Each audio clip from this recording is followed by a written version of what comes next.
How to make a shortcut on Snapchat. Hello everyone and welcome to the new video. In today's video, I will show you how you can create a shortcut on Snapchat. Snapchat is one of the most popular social networks, especially among the younger population. As the whole social life has come down to social networks and sharing it on them, the number of people we have on Snapchat has also increased. It has become difficult to choose who we want to send a snap to. That's why you can create shortcuts and quickly choose who you want to send a snap to. To do this, open Snapchat. When Snapchat is opened at the top of the screen, you will find the menu at the very end of that menu, and you will find the New button. Tap on it.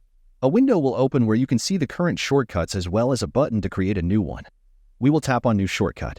We select the people we want to include. We can also choose the name of our ancestor. When we have done all that, we will tap on the Create Shortcut button. As you can see, the shortcut appeared in the list. And that's all. Now you can simply choose a shortcut when you send a snap, and that way you can easily filter the people you send a snap to. That's it for this video. If you found this tutorial helpful, don't forget to give it a thumbs up, subscribe for more Snapchat tips, and hit that notification bell so you never miss an update from us.